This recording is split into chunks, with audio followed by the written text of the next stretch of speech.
The House of the Vampire by George Sylvester Viereck. Chapter 17. The next day Ernest wrote a letter of more or less superficial tenderness to Ethel. She had wounded his pride by proving victorious in the end over his passion and hers. Besides, he was in the throes of work. When after the third day no answer came, he was inclined to feel aggrieved. It was plain now that she had not cared for him in the least, but had simply played with him for lack of another toy. A flush of shame rose to his cheeks at the thought. He began to analyze his own emotions, and stunned, if not stabbed, his passions step by step. Work was calling to him. It was that which gave life its meaning, not the love of a season. How far away, how unreal she now seemed to him. Yes, she was right. He had not cared deeply. And his novel, too, would be written only at her. It was the heroine of his story that absorbed his interest, not the living prototype. Once in a conversation with Reginald he touched upon the subject. Reginald held that modern taste no longer permitted even the photographer to portray life as it is, but insisted upon an individual visualization. No man, he remarked, was ever translated bodily into fiction. In contradiction to life, art is a process of artificial selection. Bearing in mind this motive, Ernest went to work to mold from the material in hand a new Ethel, more real than life. Unfortunately, he found little time to devote to his novel. It was only when, after a good day's work, a pile of copy for a magazine lay on his desk that he could think of concentrating his mind upon Leontina. The result was that when he went to bed, his imagination was busy with the plan of his book, and the creatures of his own brain laid their fingers on his eyelid so that he could not sleep. When at last sheer weariness overcame him, his mind was still at work, not in orderly sequence, but along trails monstrous and grotesque. Hobgoblins seemed to steal through the hall, and leering incubi oppressed his soul with terrible burdens. In the morning he awoke unrested. The tan vanished from his face, and little lines appeared in the corners of his mouth. It was as if his nervous vitality were sapped from him in some unaccountable way. He became excited, hysterical. Often at night, when he wrote his pot-boilers for the magazines, fear stood behind his seat, and only the buzzing of the elevator outside brought him back to himself. In one of his morbid moods he wrote a sonnet which he showed to Reginald after the latter's returned from a short trip out of town. Reginald read it, looking at the boy with a curious, lurking expression. O gentle sleep, turn not thy face away, but place thy finger on my brow, and take all burdens from me, and all dreams that ache. Upon mine eyes a cooling balsam lay, seeing I am aweary of the day. But lo, thy lips are ashen, and they quake. What spectral vision sees thou that can shake thy sweet composure, and thy heart dismay? Perhaps some murderer's cruel eye a gleam is fixed upon me, or some monstrous dream might bring such fearful guilt upon the head of my unvigilant soul as would arouse the Borgian snake from her envenomed bed, or startle Nero in his golden house. Good stuff, Reginald remarked, laying down the manuscript. When did you write it? The night when you were out of town, Ernest rejoined. I see, Reginald replied. There was something startling in his intonation that at once aroused Ernest's attention. What do you see? He asked quickly. Nothing, Reginald replied, with immovable calm. Only that your state of nerves is still far from satisfactory. Chapter 18. After Ernest's departure, Ethel Brandenburg's heart was swaying hither and thither in a hurricane of conflicting feelings. Before she had time to gain an emotional equilibrium, his letter had hurled her back into chaos. A false ring somewhere in Ernest's words, re-echoing with an ever-increasing volume of sound, stifled the voice of love. His jeweled sentences glittered, but left her cold. They lacked that spontaneity which renders even simple and hackneyed phrases wonderful and unique. Ethel clearly realized that her hold upon the boy's imagination had been a fleeting midsummer night's charm, and that a word from Reginald's lips had broken the potency of her spell. She almost saw the shadow of Reginald's visage hovering over Ernest's letter and leering at her from between the lines in sinister triumph. Finally reason came and whispered to her that it was extremely unwise to give her heart into the keeping of the boy. His love, she knew, would have been exacting, irritating at times. He would have asked her to sympathize with every phase of his life, and would have expected active interest on her part in much that she had done with long ago. Thus untruth would have stolen into her life and embittered it. When mates are unequal, love must paint its cheeks, and in certain moods at least hide its face under a mask. Its lips may be honeyed, but it brings fret and sorrow in its train. These things she told herself over and over again while she penned a cool and calculating answer to Ernest's letter. She rewrote it many times, and every time it became more difficult to reply. At last she put her letter aside for a few days, and when it fell again into her hand it seemed so unnatural and strained that she destroyed it. Thus several weeks had passed, and Ernest no longer exclusively occupied her mind, when one day in early September, while glancing over a magazine, she came upon his name in the table of contents. Once more she saw the boy's wistful face before her, and a trembling something stirred in her heart. Her hand shook as she cut the pages, and a mist of tears clouded her vision as she attempted to read his poem. It was a piece of sombre brilliance. Like black-draped monks half crazed with mystic devotion, the poet's thoughts flitted across the page. It was the wail of a soul that feels reason slipping from it, and beholds madness rise over its life like a great pale moon. A strange unrest emanated from it and took possession of her. And again, with an insight that was prophetic, she distinctly recognized behind the vague fear that had haunted the poet the figure of Reginald Clark. A half-forgotten dream, struggling to consciousness, staggered her by its vividness. She saw Clark as she had seen him in days gone by, grotesquely transformed into a slimy sea-thing, whose hungry mouth shut sucking upon her, and whose thousand tentacles encircled her form. She closed her eyes in horror at the reminiscence. And in that moment it became clear to her that she must take into her hands the salvation of Ernest Fielding from the clutches of the malign power that had mysteriously enveloped his life. Chapter 19. The summer was brief, and already by the middle of September many had returned to the pleasures of urban life. Ethel was among the first comers, for after her resolve to enter the life of the young poet once more, it would have been impossible for her to stay away from the city much longer. Her plan was all ready. Before attempting to see Ernest, she would go to meet Reginald and implore him to free the boy from his hideous spell. An element of curiosity unconsciously entered her determination. When, years ago, she and Clark had parted, the man had seemed, for once, greatly disturbed, and had promised, in his agitation, that some day he would communicate to her what would exonerate him in her eyes. She had answered that all words between them were purposeless, and that she hoped never to see his face again. The experience that the years had brought to her, instead of elucidating the mystery of Reginald's personality, had, on the contrary, made his behavior appear more and more unaccountable. She had more than once caught herself wishing to meet him again, and to analyze dispassionately the puzzling influences he had exerted upon her. And she could at last view him dispassionately. There was triumph in that. She was dimly aware that something had passed from her, something by which he had held her, and without which his magnetism was unable to play upon her. So when Walcom sent her an invitation to one of his artistic at-homes, she accepted, in the hope of meeting Reginald. It was his frequentation of Walcom's house that had for several years effectively barred her foot from crossing the threshold. It was with a very strange feeling that she greeted the many familiar faces at Walcom's now, and when, toward 10 o'clock, Reginald entered, politely bowing in answer to the welcome from all sides, her heart beat in her like a drum.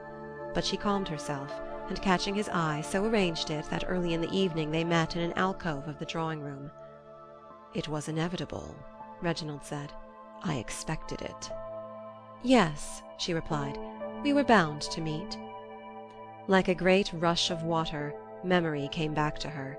He was still horribly fascinating as of old, only she was no longer susceptible to his fascination. He had changed somewhat in those years. The lines about his mouth had grown harder, and a steel-like look had come into his eyes. Only for a moment, as he looked at her, a flash of tenderness seemed to come back to them. Then he said, with a touch of sadness, "Why should the first word between us be a lie?" Ethel made no answer. Reginald looked at her half in wonder, and said, "And is your love for the boy so great that it overcame your hate of me?" Ah, he knew.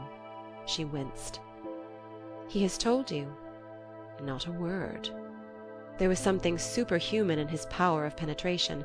Why should she wear a mask before him, when his eyes, like the eyes of God, pierced to the core of her being? "No," she replied, "it is not love, but compassion for him." "Compassion?" "Yes, compassion for your victim." "You mean—" "Reginald." "I am all ear." "I implore you." "Speak." "You have ruined one life." He raised his eyebrows derogatively. "Yes," she continued fiercely, "ruined it. Is not that enough?" "I have never willfully ruined anyone's life." "You have ruined mine." "Willfully?"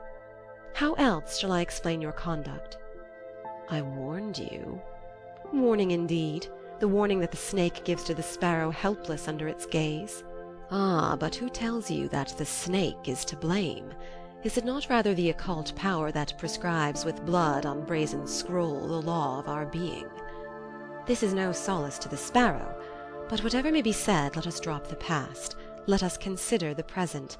I beg of you, leave this boy. Let him develop without your attempting to stifle the life in him or impressing upon it the stamp of your alien mind." "Ethel," he protested, "you are unjust. If you knew—" Then an idea seemed to take hold of him. He looked at her curiously. "What if I knew?" she asked. "You shall know," he said simply. "Are you strong?"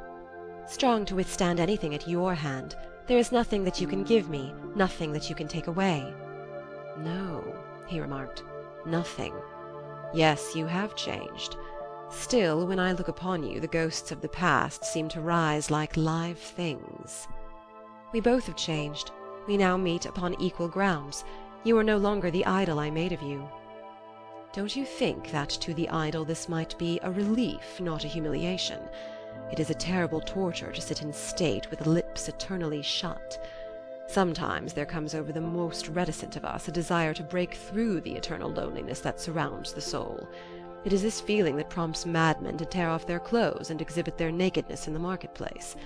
It's madness on my part, or a whim, or I don't know what, but it pleases me that you should know the truth." "You promised me long ago that I should." "Today I will redeem my promise, and I will tell you another thing that you will find hard to believe." "And that is?" "That I loved you." Ethel smiled a little skeptically. "You have loved often." "No," he replied. "Loved, seriously loved, I have only once." End of section 9. Chapter 20. They were sitting in a little Italian restaurant where they had often in the old days lingered late into the night over a glass of Lacrimae Christi, but no pale ghost of the past rose from the wine, only a wriggling something with serpent eyes that sent cold shivers down her spine and held her speechless and entranced. When their order had been filled and the waiter had posted himself at a respectful distance, Reginald began, at first leisurely, a man of the world, but as he proceeded a strange exultation seemed to possess him, and from his eyes leaped the flame of the mystic. "You must pardon me," he commenced, "if I monopolize the conversation, but the revelations I have to make are of such a nature that I may well claim your attention. I will start with my earliest childhood. You remember the picture of me that was taken when I was 5? She remembered indeed. Each detail of his life was deeply engraven on her mind. "At that time," he continued, "I was not held to be particularly bright. The reason was that my mind, being preeminently and extraordinarily receptive, needed a stimulus from without. The moment I was sent to school, however, a curious metamorphosis took place in me. I may say that I became at once the most brilliant boy in my class. You know that to this day I have always been the most striking figure in any circle in which I have ever moved." Ethel nodded assent. Silently watching the speaker, she saw a gleam of the truth from afar, but still very distant and very dim. Reginald lifted the glass against the light and gulped its contents. Then in a lower voice he recommenced, "Like the chameleon, I have the power of absorbing the color of my environment." "Do you mean that you have the power of absorbing the special virtues of other people?" she interjected. "That is exactly what I mean." "Oh!" she cried, for in a heartbeat many things had become clear to her. For the first time she realized, still vaguely but with increasing vividness, the hidden causes of her ruin, and still more plainly the horrible danger of Ernest Fielding. He noticed her agitation, and a look of psychological curiosity came into his eyes. "Ah, but that is not all," he observed smilingly. "That is nothing. We all possess that faculty in a degree. The secret of my strength is my ability to reject every element that is harmful or inessential to the completion of myself. This did not come to me easily, nor without a struggle. But now, looking back upon my life, many things became transparent that were obscure even to me at the time. I can now follow the fine-spun threads in the intricate web of my fate, and discover in the wilderness of meshes a design, awful and grandly planned." His voice shook with conviction as he uttered these words. There was something strangely gruesome in this man. It was thus that she had pictured to herself the high priest of some terrible and mysterious religion demanding a human sacrifice to appease the hunger of his god. She was fascinated by the spell of his personality, and listened with a feeling not far removed from awe. But Reginald suddenly changed his tone and proceeded in a more conversational manner. "The first friend I ever cared for was a boy marvelously endowed for the study of mathematics. At the time of our first meeting at school, I was unable to solve even the simplest algebraical problem. But when we had been together only for half a month, when we exchanged parts, it was I who was the mathematical genius now, whereas he became hopelessly dull and stuttered through his recitations only with a struggle that brought the tears to his eyes. Then I discarded him. Heartless, you say? I have come to know better. Have you ever tasted a bottle of wine that had been uncorked for a long time? If you have probably found it flat. The essence was gone, evaporated. Thus it is when we care for people. Probably, no, assuredly, there is some principle prisoned in their souls or in the windings of their brains, which when escaped leaves them insipid, unprofitable, and devoid of interest to us. Sometimes this essence, not necessarily the finest element in a man's or woman's nature, but soul stuff that we lack, disappears. In fact, it invariably disappears. It may be that it has been transformed in the process of their growth. It may also be that it has utterly vanished by some inadvertence, or that we ourselves have absorbed it." "Then we throw them away?" Ethel asked, pale but dry-eyed. A shudder passed through her body, and she clinched her glass nervously. At that moment Reginald resembled a veritable prince of darkness, sinister and beautiful, painted by the hand of a modern master. Then for a space he again became the man of the world. Smiling and self-possessed, he filled the glasses, took a long sip of the wine, and resumed his narrative. "That boy was followed by others. I absorbed many useless things, and some that were evil. I realized that I must direct my absorptive propensities. This I did. I selected well, and all the time the terrible power of which I was only half conscious grew within me." "It is indeed a terrible power," she cried, "all the more terrible for its subtlety. Had I not myself been its victim, I should not now find it possible to believe in it." "The invisible hand that smites in the dark is certainly more fearful than a visible foe. It is also more merciful. Think how much you would have suffered had you been conscious of your loss." "Still, it seems even now to me that it cannot have been an utter, irreparable loss. There is no action without reaction. Even we must have received from you some compensation for what you have taken away." "In the ordinary processes of life the law of action and reaction is indeed potent, but no law is without its exception. Think of radium, for instance, with its constant and seemingly inexhaustible outflow of energy. It is a difficult thing to imagine, but our scientific men have accepted it as a fact. Why should we find it more difficult to conceive of a tremendous and infinite absorptive element? I feel sure that it must somewhere phenomenon in the physical world finds its counterpart in the psychical universe. There are radium souls that radiate without loss of energy, but also without increase. And there are souls, the reverse of radium, with unlimited absorptive capabilities." "Vampire souls," she observed with a shudder, and her face blanched. "No," he said, "don't say that." And then he suddenly seemed to grow in stature. His face was ablaze like the face of a god. "In every age," he replied with solemnity, "there are giants who attain to a greatness which by natural growth no men could ever have reached. But in their youth a vision came to them, which they set out to seek. They take the stones of fancy to build them a palace in the kingdom of truth, projecting into reality dreams, monstrous and impossible. Often they fail, and tumbling from their airy heights end a quixotic career. Some succeed. They are the chosen. Carpenters' sons they are, who have laid down the law of a world for millenniums to come, or simple Corsicans, before whose eagle eyes have quaked the kingdoms of the earth. But to accomplish their mission they need a will of iron and the wit of 100 men, and from the iron they take the strength, and from 100 men's brains they absorb their wisdom. Divine missionaries, they appear in all departments of life. In their hand is gathered today the gold of the world. Mighty potentates of peace and war, they unlock new seas and from distant continents lift the bars. Single-handed they accomplish what nations dared not hope. With Titan strides they scale the stars and succeed where millions fail. In art they live, the makers of new periods, the dreamers of new styles. They make themselves the vocal sunglasses of God. Homer and Shakespeare, Hugo and Balzac, they concentrate the dispersed rays of 1,000 lesser luminaries in one singing flame that like a giant torch lights up humanity's path." She gazed at him open-mouthed. The light had gone from his visage. He paused, exhausted, but even then he looked the incarnation of a force no less terrible, no less grand. She grasped the immensity of his conception, but her woman's soul rebelled at the horrible injustice to those whose light is extinguished, as hers had been, to feed an alien flame.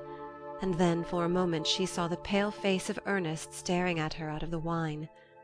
"Cruel," she sobbed. "How cruel!" "What matter?"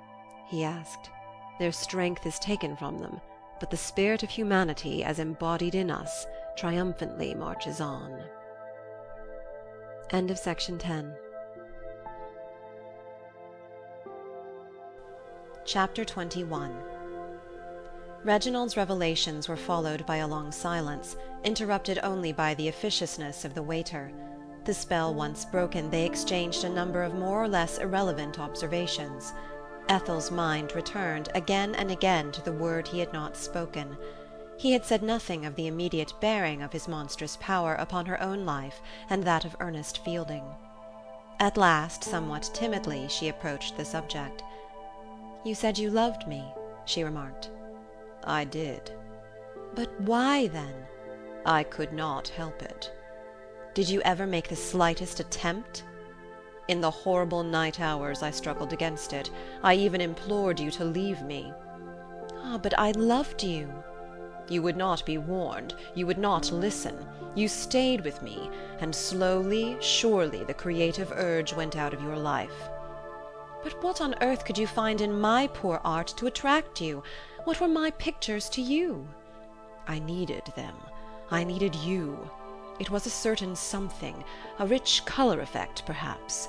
And then, under your very eyes, the colour that vanished from your canvases reappeared in my prose. My style became more luxurious than it had been, while you tortured your soul in the vain attempt of calling back to your brush what was irretrievably lost." "Why did you not tell me?" "You would have laughed in my face, and I could not have endured your laugh. Besides, I always hoped, until it was too late, that I might yet check the mysterious power within me. Soon, however, I became aware that it was beyond my control. The unknown God whose instrument I am had wisely made it stronger than me." "But why," retorted Ethel, "was it necessary to discard me like a cast-off garment, like a wanton who has lost the power to please?" Her frame shook with the remembered emotion of that moment, when years ago he had politely told her that she was nothing to him. "The law of being," Reginald replied almost sadly, "the law of my being. I should have pitied you, but the eternal reproach of your suffering only provoked my anger. I cared less for you every day, and when I had absorbed all of you that my growth required, you were to me as one dead, as a stranger you were. There was between us no further community of interest. Henceforth, I knew, our lives must move in totally different spheres. You remember that day when we said good-bye?" "You mean that day when I lay before you on my knees," she corrected him. "The day I buried my last dream of personal happiness. I would have gladly raised you from the floor, but love was utterly gone. If I am tenderer to-day than I am wont to be, it is because you mean so much to me as the symbol of my renunciation. When I realized that I could not even save the thing I loved from myself, I became hardened and cruel to others. Not that I know no kindly feeling, but no qualms of conscience lay their prostrate forms across my path. There is nothing in life for me but my mission." His face was bathed in ecstasy. The pupils were luminous, large, and threatening.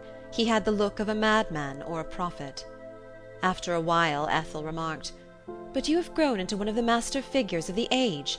Why not be content with that? Is there no limit to your ambition?" Reginald smiled. "Ambition? Shakespeare stopped when he had reached his full growth, when he had exhausted the capacities of his contemporaries. I am not yet ready to lay down my pen and rest." "And will you always continue in this criminal course, a murderer of other lives?" He looked her calmly in the face. "I do not know." "Are you the slave of your unknown God?" "We are all slaves, wire-pulled marionettes.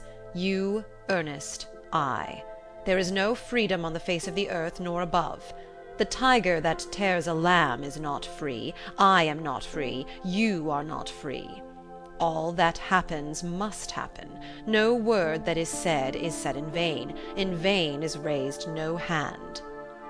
"Then," Ethel retorted eagerly, "if I attempted to wrest your victim from you, I should also be the tool of your God?"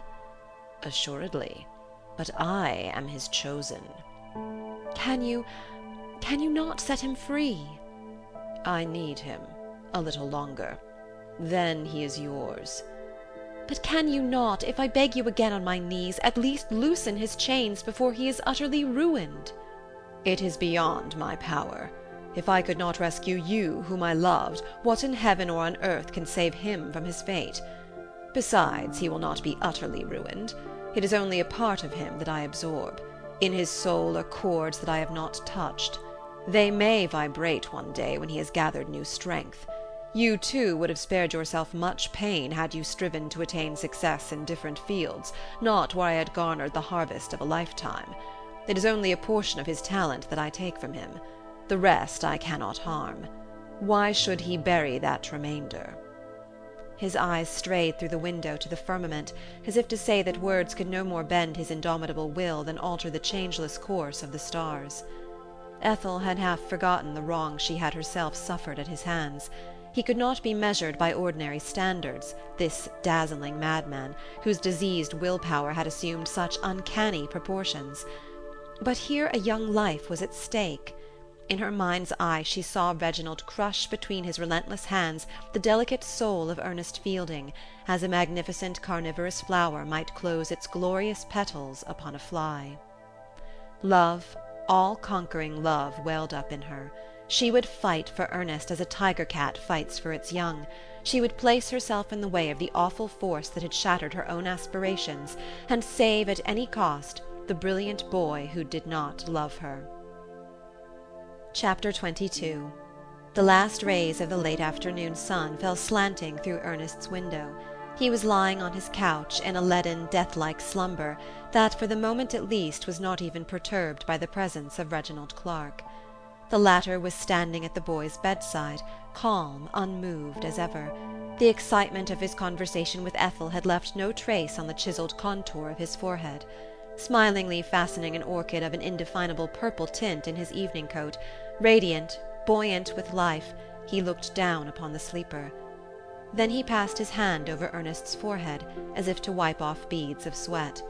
At the touch of his hand the boy stirred uneasily. When it was not withdrawn, his countenance twitched in pain. He moaned as men moan under the influence of some anesthetic, without possessing the power to break through the narrow partition that separates them from death on the one side and from consciousness on the other. At last a sigh struggled to his seemingly paralyzed lips, then another. Finally the babbling became articulate. "For God's sake," he cried in his sleep, "take that hand away." and all at once the benignant smile on Reginald's features was changed to a look of savage fierceness. He no longer resembled the man of culture, but a disappointed, snarling beast of prey. He took his hand from Ernest's forehead, and retired cautiously through the half-open door. Hardly had he disappeared when Ernest woke. For a moment he looked around, like a hunted animal, then sighed with relief and buried his head in his hand. At that moment a knock at the door was heard, and Reginald re-entered, calm as before. "I declare," he exclaimed, "you have certainly been sleeping the sleep of the just." "It isn't laziness," Ernest replied, looking up rather pleased at the interruption, "but I've a splitting headache." "Perhaps those naps are not good for your health." "Probably. But of late I have frequently found it necessary to exact from the day hours the sleep which the night refuses me. I suppose it is all due to indigestion, as you have suggested. The stomach is the source of all evil." "It is also the source of all good. The Greeks made it the seat of the soul. I have always claimed that the most important item in a great poet's biography is an exact reproduction of his menu." "True. A man who eats a heavy beefsteak for breakfast in the morning is incapable of writing a sonnet in the afternoon." "Yes," Reginald added, "we are what we eat, and what our forefathers have eaten before us. I ascribe the staleness of American poetry to the griddle cakes of our Puritan ancestors. I am sorry we cannot go deeper into the subject at present, but I have an invitation to dinner where I shall study, experimentally, the influence of French sauces on my versification." "Good-bye." "Au revoir." And with a wave of the hand Reginald left the room. When the door had closed behind him, Ernest's thoughts took a more serious turn. The tone of light bantering in which the preceding conversation had taken place had been assumed on his part. For the last few weeks evil dreams had tortured his sleep and cast their shadow upon his waking hours. They had ever increased in reality, in intensity, and in hideousness. Even now he could see the long tapering fingers that every night were groping in the windings of his brain. It was a well-formed, manicured hand that seemed to reach under his skull, carefully feeling its way through the myriad convolutions where thought resides. And oh, the agony of it all! A human mind is not a thing of stone, but alive, horribly alive to pain. What was it those fingers sought? What mysterious treasures, what jewels hidden in the underlayer of his consciousness? His brain was like a human gold mine, quaking under the blow of the pick and the tread of the miner. The miner! Ah, the miner!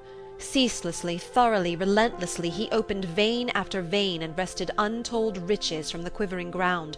But each vein was a live vein, and each nugget of gold a thought. No wonder the boy was a nervous wreck. Whenever a tremulous, nascent idea was formulating itself, the dream hand clutched it and took it away, brutally severing the fine threads that bind thought to thought. And when the morning came, how his head ached! It was not an acute pain, but dull, heavy, incessant. These sensations, Ernest frequently told himself, were morbid fantasies. But then the monomaniac who imagines that his arms have been mangled or cut from his body might as well be without arms. Mind can annihilate obstacles.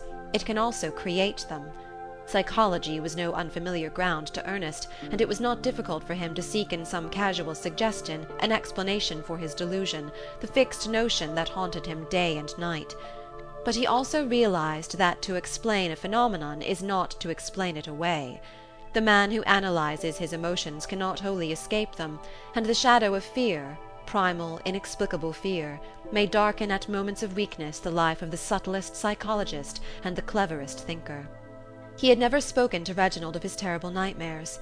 Coming on the heel of the fancy that he, Ernest, had written The Princess with the Yellow Veil, a fancy, by the way, had again possessed him of late, this new delusion would certainly arouse suspicion as to his sanity in Reginald's mind. He would probably send him to a sanitarium. He certainly would not keep him in the house. Beneficence itself in all other things, his host was not to be trifled with in any matter that interfered with his work. He would act swiftly and without mercy. For the first time in many days Ernest thought of Abel Felton. Poor boy! What had become of him after he had been turned from the house?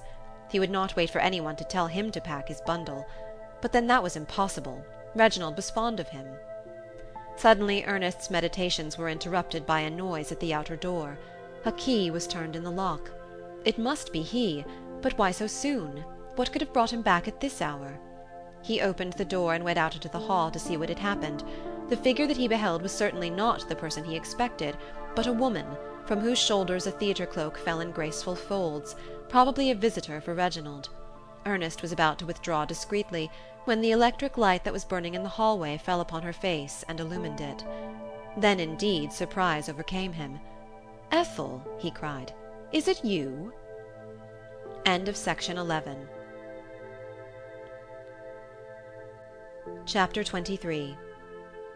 Ernest conducted Ethel Brandenburg to his room and helped her to remove her cloak. While he was placing the garment upon the back of a chair, she slipped a little key into her handbag. He looked at her with a question in his eyes. "Yes," she replied, "I kept the key, but I had not dreamed that I would ever again cross this threshold." Meanwhile it had grown quite dark. The reflection of the street lanterns without dimly lit the room, and through the twilight fantastic shadows seemed to dance. The perfume of her hair pervaded the room and filled the boy's heart with romance. Tenderness long suppressed called with 1,000 voices.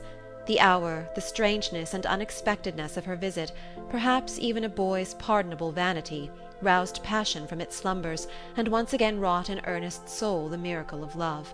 His arm encircled her neck, and his lips stammered blind, sweet, crazy, and caressing things.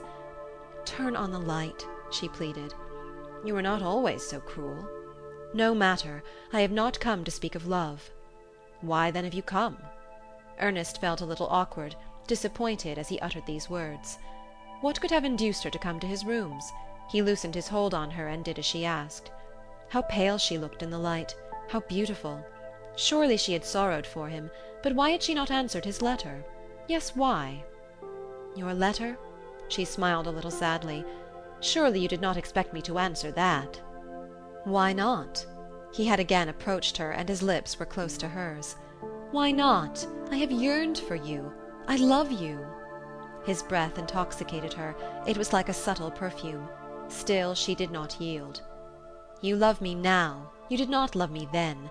The music of your words was cold, machine-made, strained, and superficial. I shall not answer, I told myself. In his heart he has forgotten you. I did not then realize that a dangerous force had possessed your life and crushed in your mind every image but its own."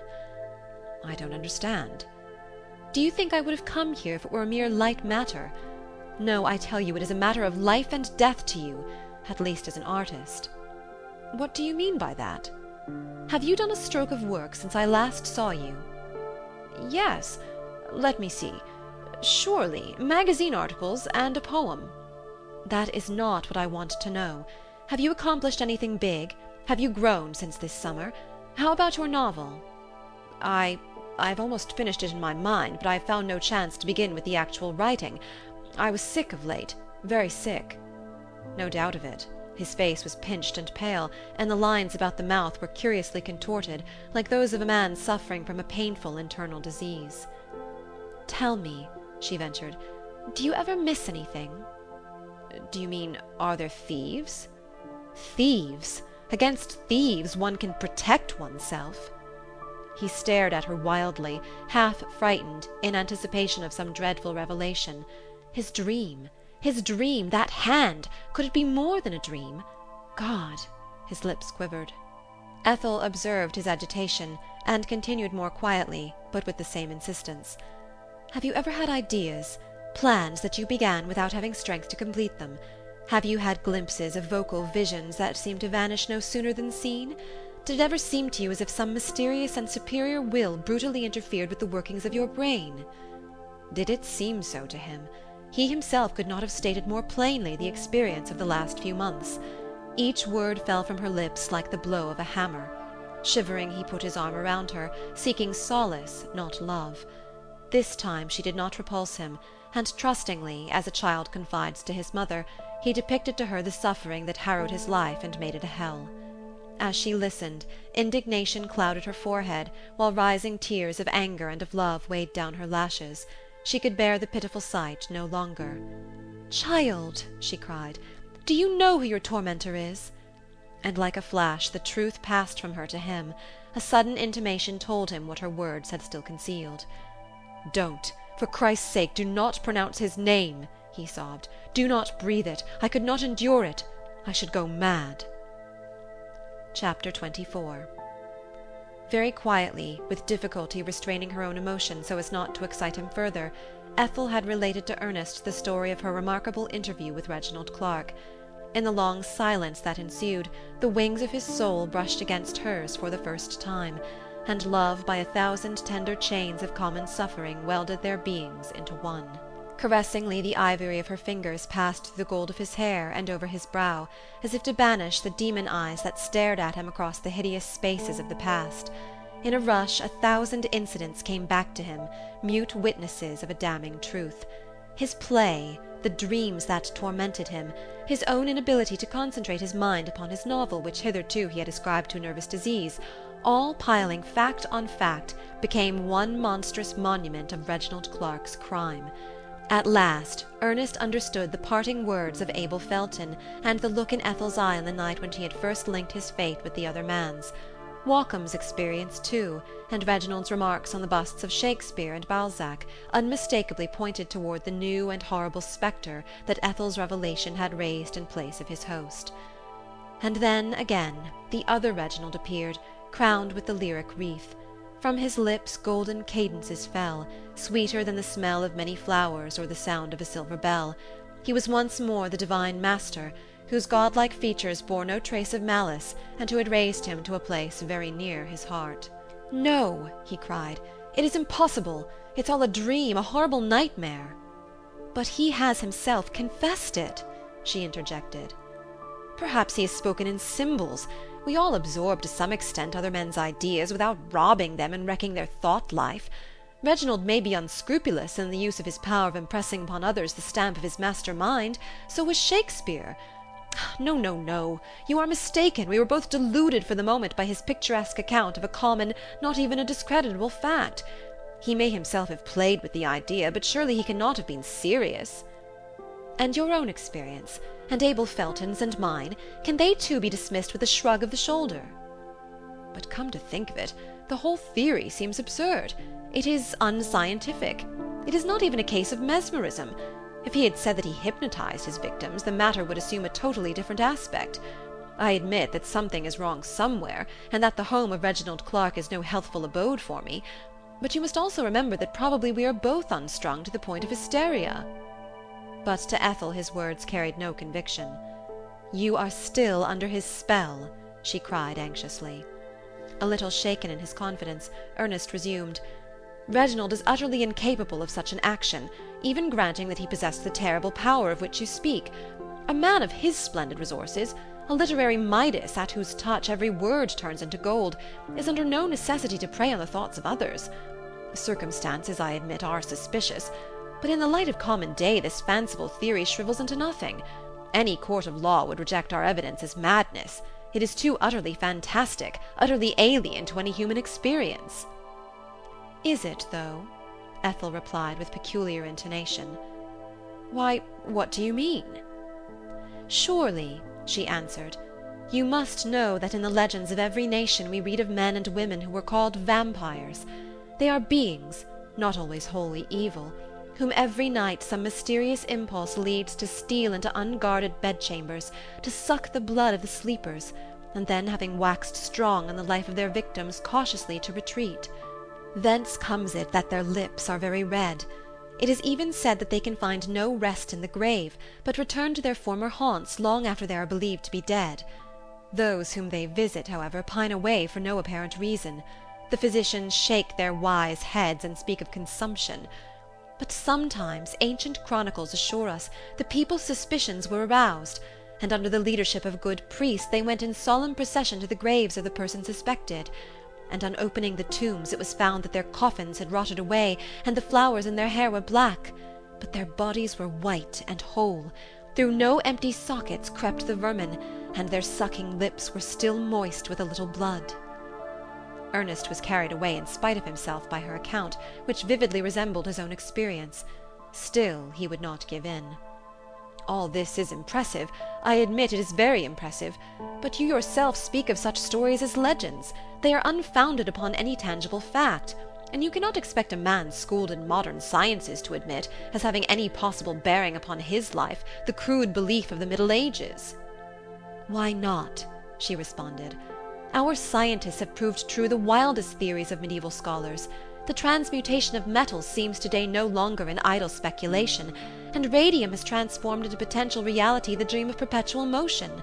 The fundamental notions of mathematics are being undermined.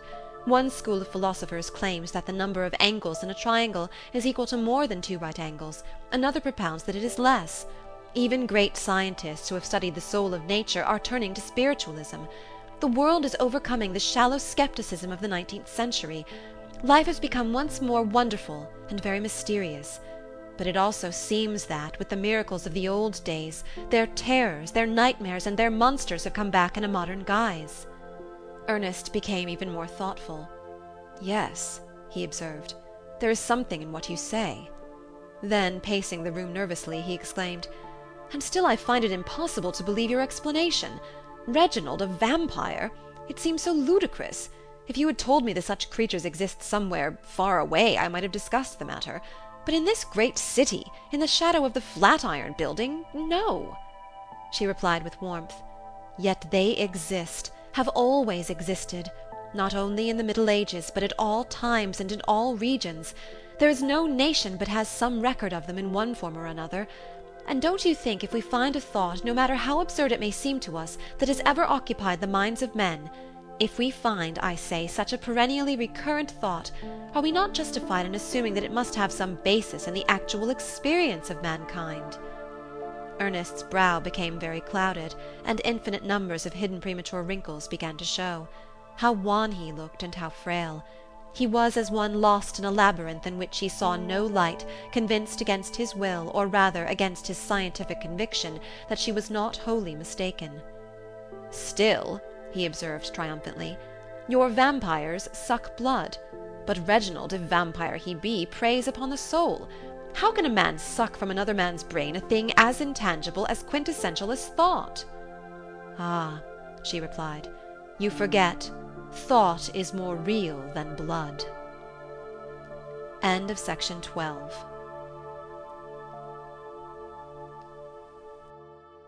Chapter 25. Only 3 hours had passed since Ethel had startled Ernest from his sombre reveries, but within this brief space their love had matured as if each hour had been a year. The pallor had vanished from his cheeks, and the restiveness from his eyes. The intoxication of her presence had rekindled the light of his countenance, and given him strength to combat the mighty forces embodied in Reginald Clark. The child in him had made room for the man. He would not hear of surrendering without a struggle, and Ethel felt sure she might leave his fate in his own hand. Love had lent him a coat of mail. He was warned, and would not succumb. Still she made one more attempt to persuade him to leave the house at once with her. "I must go now," she said. "Will you not come with me after all? I am so afraid to think of you still here."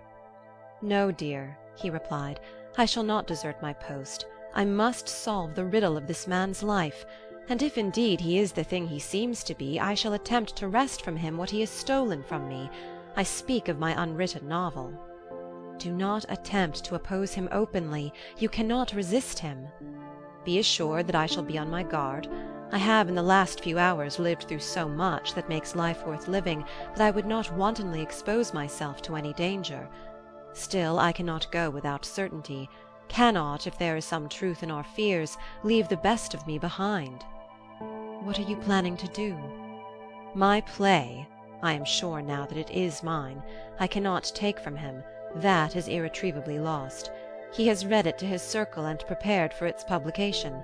And no matter how firmly convinced you or I may be of his strange power, no one would believe our testimony. They would pronounce us mad. Perhaps we are mad."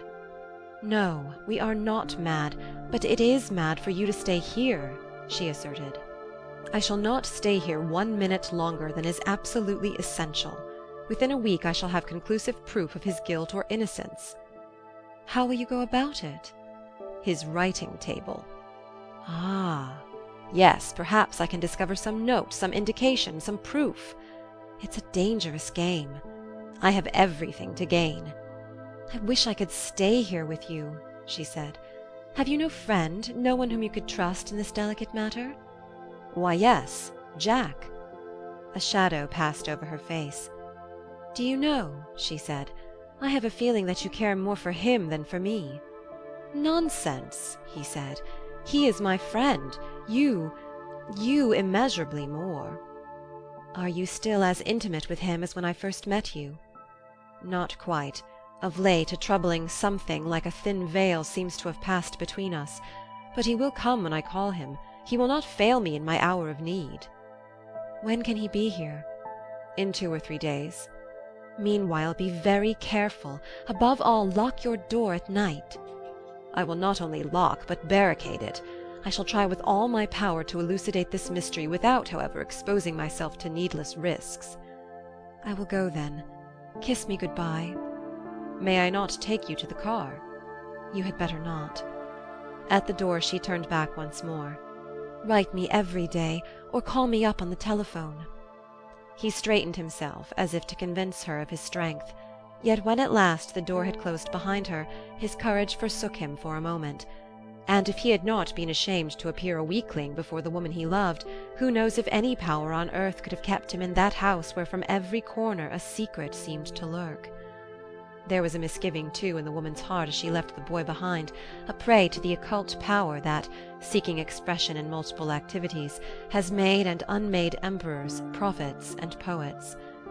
As she stepped into a streetcar, she saw from afar, as in a vision, the face of Reginald Clark. It seemed very white and hungry. There was no human kindness in it, only a threat and a sneer. Chapter 26. For over an hour Ernest paced up and down his room, wildly excited by Ethel's revelations. It required an immense amount of self-control for him to pen the following lines to Jack. I need you. Come. After he had entrusted the letter to the hall boy, a reaction set in, and he was able to consider the matter, if not with equanimity, at least with a degree of calmness. The strangest thing to him was that he could not bring himself to hate Reginald, of whose evil influence upon his life he was now firmly convinced. Here was another shattered idol, but one, like the fragment of a great god-face in the desert, intensely fascinating, even in its ruin. Then, yielding to a natural impulse, Ernest looked over his photographs, and at once laid hold upon the austere image of his master and friend. No, it was preposterous. There was no evil in this man. There was no trace of malice in this face, the face of a prophet or an inspired madman, a poet. And yet, as he scrutinized the picture closely, a curious transformation seemed to take place in the features. A sly little line appeared insinuatingly about Reginald's well-formed mouth, and the serene calm of his Jupiter head seemed to turn into the sneak smile of a thief. Nevertheless, Ernest was not afraid. His anxieties had at last assumed definite shape. It was possible now to be on his guard. It was only invisible, incomprehensible fear, crouching upon us from the night, that drives sensitive natures to the verge of madness and transforms stern warriors into cowards. Ernest realized the necessity of postponing the proposed investigation of Reginald's papers until the morning, as it was now near 11, and he expected to hear at any moment the sound of his feet at the door. Before retiring, he took a number of precautions. Carefully he locked the door to his bedroom and placed a chair in front of it. To make doubly sure, he fastened the handle to an exquisite Chinese vase, a gift of Reginald's, that at the least attempt to force an entrance from without would come down with a crash.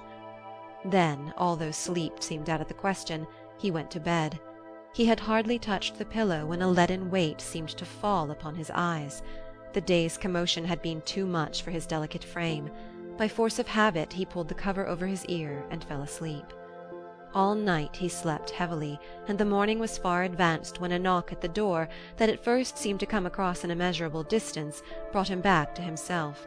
It was Reginald's manservant announcing that breakfast was waiting. Ernest got up and rubbed his eyes. The barricade at the door at once brought back to his mind with startling clearness the events of the previous evening. Everything was as he had left it. Evidently no one had attempted to enter the room while he slept. He could not help smiling at the arrangement which reminded him of his childhood, when he had sought by similar means security from burglars and bogies. And in the broad daylight Ethel's tales of vampires seemed once more impossible and absurd. Still, he had abundant evidence of Reginald's strange influence, and was determined to know the truth before nightfall. Her words, that thought is more real than blood, kept ringing in his ears. If such was the case, he would find evidence of Reginald's intellectual burglaries, and possibly be able to regain a part of his lost self that had been snatched from him by the relentless dream hand. But under no circumstances could he face Reginald in his present state of mind. He was convinced that if, in the fleeting vision of a moment, the other man's true nature should reveal itself to him, he would be so terribly afraid as to shriek like a maniac. So he dressed particularly slowly, in the hope of avoiding an encounter with his host. But fate thwarted his hope. Reginald, too, lingered that morning unusually long over his coffee. He was just taking his last sip when Ernest entered the room. His behaviour was of an almost bourgeois kindness. Benevolence fairly beamed from his face, but to the boy's eyes it had assumed a new and sinister expression. "You are late this morning, Ernest," he remarked in his mildest manner. "Have you been about town, or writing poetry? Both occupations are equally unhealthy." As he said this, he watched the young man with an inscrutable smile that at moments was wont to curl upon his lips. Ernest had once likened it to the smile of Mona Lisa, but now he detected in it the suavity of the hypocrite and the leer of the criminal. He could not endure it. He could not look upon that face any longer. His feet almost gave way under him, cold sweat gathered on his brow, and he sank on a chair trembling and studiously avoiding the other man's gaze. At last Reginald rose to go. It seemed impossible to accuse this splendid impersonation of vigorous manhood of cunning and underhand methods, of plagiarisms and theft. As he stood there, he resembled more than anything a beautiful tiger-cat, a wonderful thing of strength and will-power, indomitable and insatiate. Yet who could tell whether this strength was not, after all, parasitic? If Ethel's suspicions were justified, then, indeed, more had been taken from him than he could ever realize. For in that case it was his life-blood that circled in those veins, and the fire of his intellect that set those lips aflame.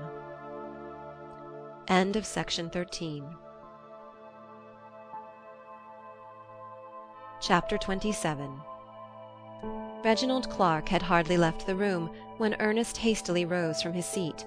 While it was likely that he would remain in undisturbed possession of the apartment the whole morning, the stake at hand was too great to permit of delay.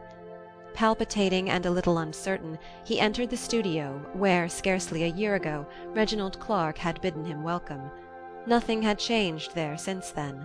Only in Ernest's mind the room had assumed an aspect of evil.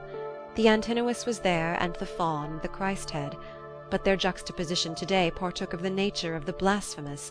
The statues of Shakespeare and Balzac seemed to frown from their pedestals as his fingers were running through Reginald's papers. He brushed against a semblance of Napoleon that was standing on the writing-table, so that it toppled over and made a noise that weirdly re-echoed in the silence of the room. At that moment a curious family resemblance between Shakespeare, Balzac, Napoleon, and Reginald forcibly impressed itself upon his mind. It was the indisputable something that marks those who were chosen to give ultimate expression to some gigantic world purpose. In Balzac's face it was diffused with kindliness, and that of Napoleon sheer brutality predominated. The image of one who was said to be the richest man of the world also rose before his eyes. Perhaps it was only the play of his fevered imagination, but he could have sworn that this man's features too bore the mark of those unoriginal, great absorptive minds, who for better or for worse are born to rob and rule. They seemed to him monsters that know neither justice nor pity, only the law of their being, the law of growth. Common weapons would not avail against such forces. Being one, they were stronger than armies, nor could they be overcome in single combat. Stealth, trickery, the outfit of the knave, were legitimate weapons in such a fight. In this case the end justified the means, even if the latter included burglary. After a brief and fruitless search of the desk, he attempted to force open a secret drawer, the presence of which he had one day accidentally discovered. He tried a number of keys to no account, and was thinking of giving up his researches for the day until he had procured a skeleton key, when at last the lock gave way. The drawer disclosed a large file of manuscript. Ernest paused for a moment to draw breath. The paper rustled under his nervous fingers. And there, at last, his eyes lit upon a bulky bundle that bore this legend: Leontina, a novel. It was true, then. All, his dream, Reginald's confession, and the house that had opened its doors so kindly to him was the house of a vampire. Finally curiosity overcame his burning indignation. He attempted to read. The letters seemed to dance before his eyes. His hands trembled. At last he succeeded. The words that had first rolled over like drunken soldiers now marched before his vision in orderly sequence. He was delighted, then stunned.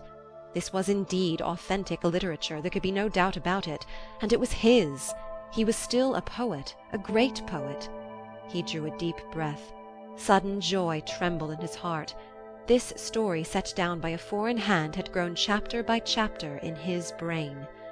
There were some slight changes, slight deviations from the original plan. A defter hand than his had retouched it here and there, but for all that it remained his very own. It did not belong to that thief. The blood welled to his cheek as he uttered the word that, applied to Reginald, seemed almost sacrilegious. He had nearly reached the last chapter when he heard steps in the hallway. Hurriedly he restored the manuscript to its place, closed the drawer, and left the room on tiptoe. It was Reginald, but he did not come alone. Someone was speaking to him. The voice seemed familiar. Ernest could not make out what it said. He listened intently, and was it possible? Jack?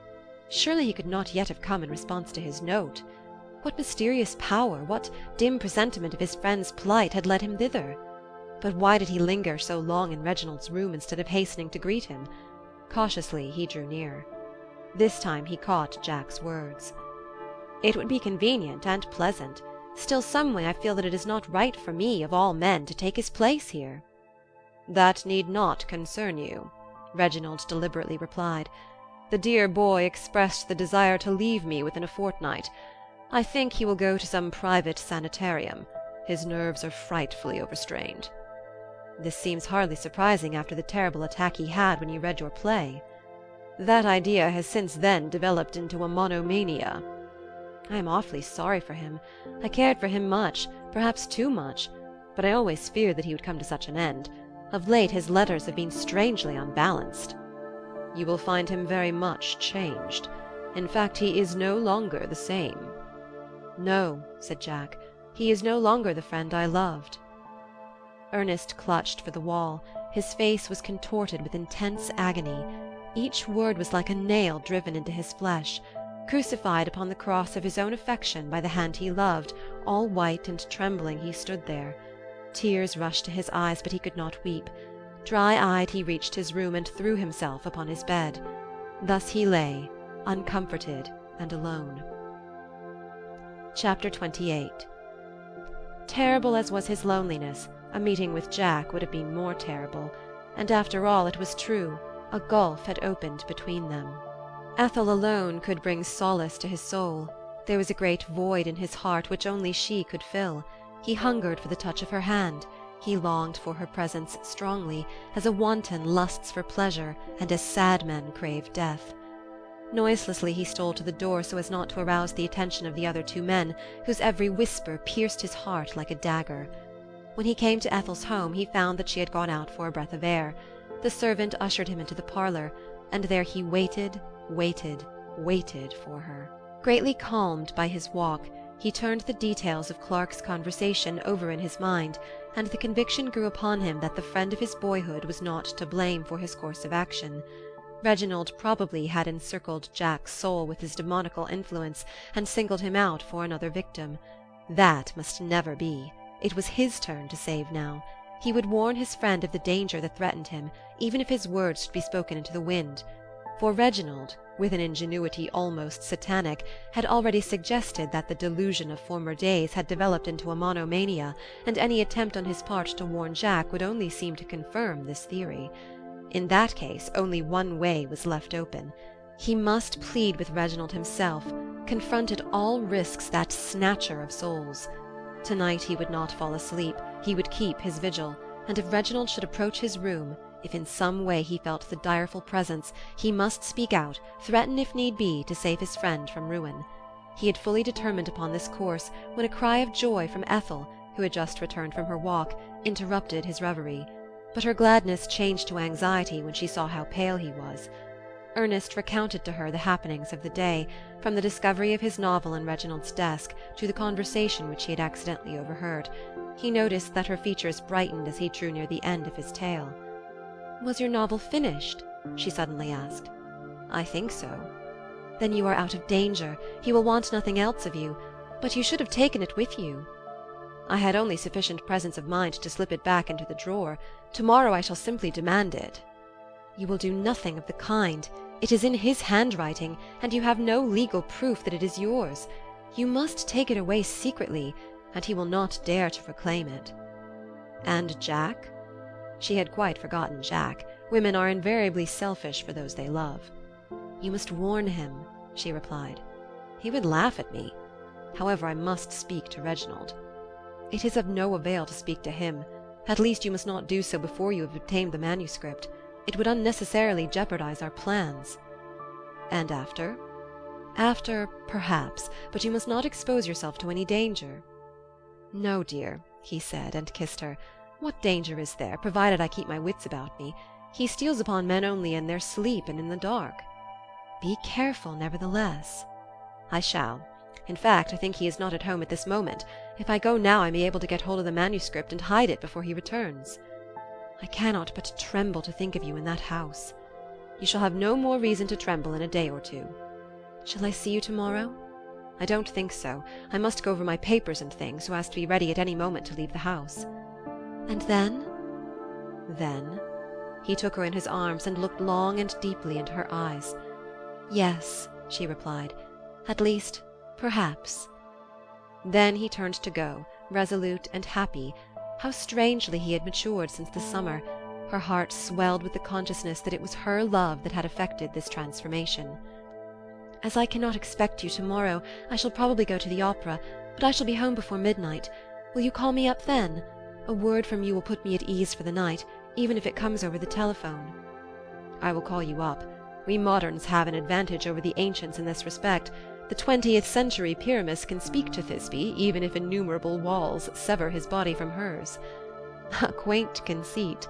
But let us hope that our love story will end less tragically," she said, tenderly caressing his hair. "Oh, we shall be happy, you and I," she added after a while. "The iron finger of fate that lay so heavily on our lives is now withdrawn. Almost withdrawn. Yes, almost. Only almost." And then a sudden fear came over her. "No," she cried. "Do not go. Do not go. Stay with me. Stay here. I feel so frightened. I don't know what comes over me. I am afraid for you." "No, dear," he rejoined. "You need not be afraid. In your heart you don't want me to desert a friend, and besides leave the best part of my artistic life in Reginald's clutch. Why should you expose yourself to God knows what danger for a friend who is ready to betray you? You forget friendship is a gift. If it exacts payment in any form, it is no longer either friendship or a gift. And you yourself have assured me that I have nothing to fear from Reginald. I have nothing to give to him."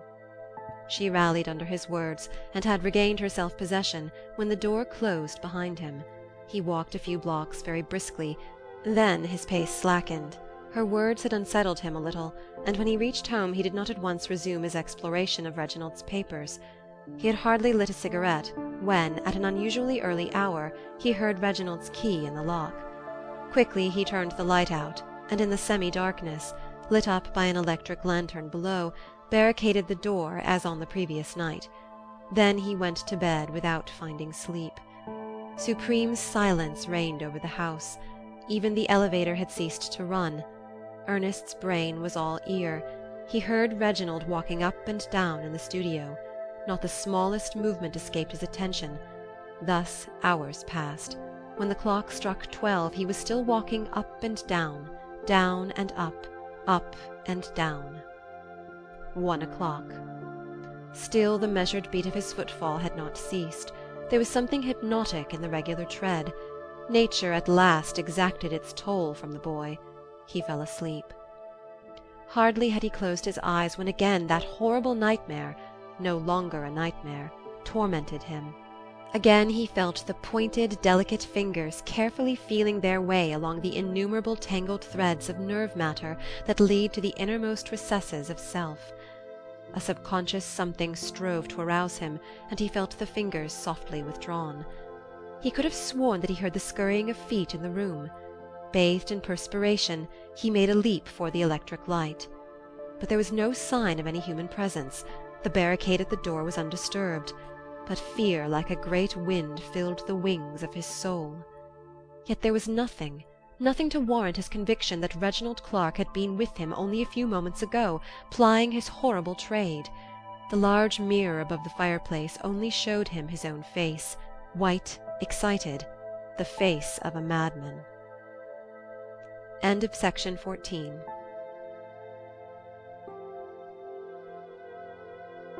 Chapter 29. The next morning's mail brought a letter from Ethel, a few lines of encouragement and affection. Yes, she was right. It would not do for him to stay under one roof with Reginald any longer. He must only obtain the manuscript, and if possible surprise him in the attempt to exercise his mysterious and criminal power. Then he would be in the position to dictate terms, and to demand Jack's safety as the price of his silence. Reginald, however, had closeted himself that day in his studio busily writing. Only the clatter of his typewriter announced his presence in the house. There was no chance for conversation, or for obtaining the precious manuscript of Leontina. Meanwhile Ernest was looking over his papers and preparing everything for a quick departure. Glancing over old letters and notes, he became readily interested and hardly noticed the passage of the hours. When the night came he only partly undressed and threw himself upon the bed. It was now 10. At 12 he had promised Ethel to speak to her over the telephone. He was determined not to sleep at all that night. At last he would discover whether or not the previous night and other nights Reginald had secretly entered his room. When 1 hour had passed without incident, his attention relaxed a little. His eyes were gradually closing, when suddenly something seemed to stir at the door. The Chinese vase came rattling to the floor. At once Ernest sprang up. His face had blanched with terror. It was whiter than the linen in which they wrap the dead. But his soul was resolute. He touched a button, and the electric light illuminated the whole chamber. There was no nook for even a shadow to hide. Yet there was no one to be seen. From without the door came no sound. Suddenly something soft touched his foot. He gathered all his will-power so as not to break out into a frenzied shriek. Then he laughed, not a hearty laugh, to be sure. A tiny nose and tail gracefully curled were brushing against him. The source of the disturbance was a little Maltese cat, his favorite, that by some chance had remained in his room. After its essay at midnight gymnastics, the animal quieted down and lay purring at the foot of his bed. The presence of a living thing was a certain comfort, and the reservoir of his strength was well nigh exhausted. He dimly remembered his promise to Ethel, but his lids drooped with sheer weariness. Perhaps an hour passed in this way, when suddenly his blood congealed with dread. He felt the presence of the hand of Reginald Clark unmistakably groping in his brain, as if searching for something that had still escaped him. He tried to move, to cry out, but his limbs were paralyzed. When by a superhuman effort he at last succeeded in shaking off the numbness that held him enchained, he awoke just in time to see a figure, that of a man, disappearing in the wall that separated Reginald's apartments from his room. This time it was no delusion of the senses. He heard something like a secret door softly closing behind retreating steps. A sudden fierce anger seized him. He was oblivious of the danger, of the terrible power of the older man, oblivious of the love he had once borne him, oblivious of everything save the sense of outraged humanity and outraged right. The law permits us to shoot a burglar who goes through our pockets at night.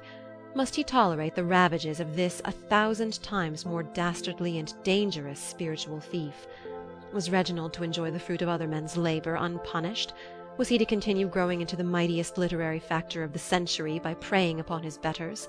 Abel, Walkham, Ethel, he, Jack, were they all to be victims of this insatiable monster? Was this force resistless as it was relentless? No, 1,000 times no. He dashed himself against the wall at the place where the shadow of Reginald Clark had disappeared. In doing so he touched upon a secret spring. The wall gave way noiselessly. Speechless with rage, he crossed the next room and the one adjoining it, and stood in Reginald's studio. The room was brilliantly lighted, and Reginald, still dressed, was seated at his writing-table scribbling notes upon little scraps of paper in his accustomed manner. At Ernest's approach he looked up without evincing the least sign of terror or surprise. Calmly, almost majestically, he folded his arms over his breast, but there was a menacing glitter in his eyes as he confronted his victim. Chapter 30. Silently the two men faced each other. Then Ernest hissed, "Thief!" Reginald shrugged his shoulders.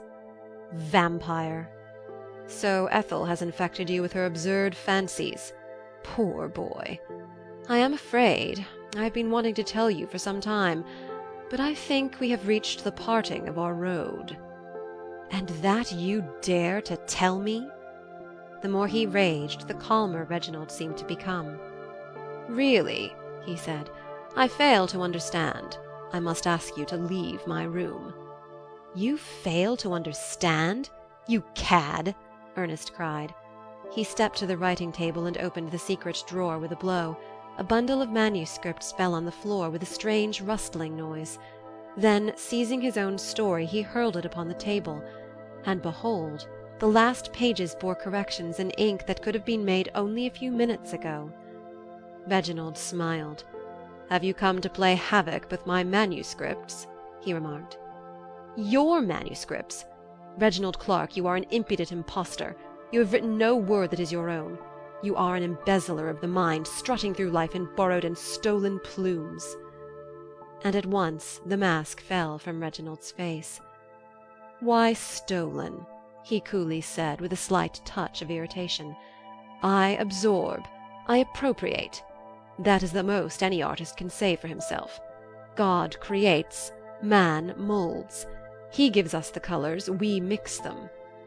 "That is not the question. I charge you with having willfully and criminally interfered in my life. I charge you with having robbed me of what was mine. I charge you with being utterly vile and rapacious, a hypocrite and a parasite." "Foolish boy," Reginald rejoined austerely. "It is through me that the best in you shall survive, even as the obscure Elizabethans live in him of Avon. Shakespeare absorbed what was great in little men, a greatness that otherwise would have perished, and gave it a setting, a life. A thief may plead the same. I understand you better. It is your inordinate vanity that prompts you to abuse your monstrous power." "You err. Self-love has never entered into my actions. I am careless of personal fame. Look at me, boy. As I stand before you, I am Homer, I am Shakespeare, I am every cosmic manifestation in art. Men have doubted in each incarnation my individual existence. Historians have more to tell of the meanest Athenian scribble or Elizabethan poetaster than of me. The radiance of my work obscured my very self. I care not. I have a mission. I am the servant of the Lord. I am the vessel that bears the host." He stood up at full length, the personification of grandeur and power. A tremendous force trembled in his very fingertips. He was like a gigantic dynamo, charged with the might of 10,000 magnetic storms that shake the earth in its orbit and lash myriads of planets through infinities of space. Under ordinary circumstances, Ernest or any other man would have quailed before him. But the boy in that epic moment had grown out of his stature. He felt the sword of vengeance in his hands. To him was entrusted the cause of Abel and of Waucom, of Ethel and of Jack. His was the struggle of the individual soul against the same blind and cruel fate that in the past had fashioned the ichthyosaurus and the mastodon. "By what right," he cried, "do you assume that you are the literary Messiah? Who appointed you? What divine power has made you the steward of my might and of theirs whom you have robbed?" "I am a light-bearer. I tread the high hills of mankind. I point the way to the future. I light up the abysses of the past. Were not my stature gigantic, how could I hold the torch in all men's sight? The very souls that I tread underfoot realize, as their dying gaze follows me, the possibilities with which the future is big. Eternally secure, I carry the essence of what is cosmic, of what is divine. I am Homer, Goethe, Shakespeare. I am an embodiment of the same force of which Alexander, Caesar, Confucius, and the Christos were also embodiments. None so strong as to resist me." A sudden madness overcame Ernest at this boast. He must strike now or never. He must rid humanity of this dangerous maniac, this demon of strength. With a power 10 times intensified, he raised a heavy chair so as to hurl it at Reginald's head and crush it. Reginald stood there calmly, a smile upon his lips. Primal cruelties rose from the depth of his nature. Still he smiled, turning his luminous gaze upon the boy. And behold, Ernest's hand began to shake. The chair fell from his grasp. He tried to call for help, but no sound issued from his lips. Utterly paralyzed, he confronted the force. Minutes, eternities passed, and still those eyes were fixed upon him. But this was no longer Reginald. It was all brain, only brain, a tremendous brain machine, infinitely complex, infinitely strong. Not more than a mile away, Ethel endeavored to call to him through the night. The telephone rang once, twice, thrice, insistingly, but Ernest heard it not. Something dragged him, dragged the nerves from his body, dragged. It was an irresistible suction, pitiless, passionless, immense. Sparks, blue, crimson, and violet, seemed to play around the living battery. It reached the finest fibers of his mind. Slowly every trace of mentality disappeared. First the will, then feeling, judgment, memory, fear even. All that was stored in his brain cells came forth to be absorbed by that mighty engine. The princess with the yellow veil appeared, flitted across the room, and melted away. She was followed by childhood memories, girls' heads, boys' faces. He saw his dead mother waving her arms to him. An expression of death agony distorted the placid features. Then, throwing a kiss to him, she too disappeared. Picture on picture followed.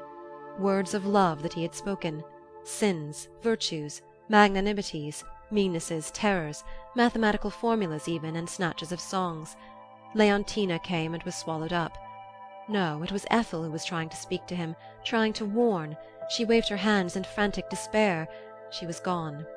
A pale face, dark, dishevelled hair. Jack! How he had changed! He was in the circle of the vampire's transforming might. "Jack!" he cried. Surely Jack had something to explain, something to tell him, some word that if spoken would bring rest to his soul. He saw the words rise to the boy's lips, but before he had time to utter them his image also had vanished. And Reginald too was gone.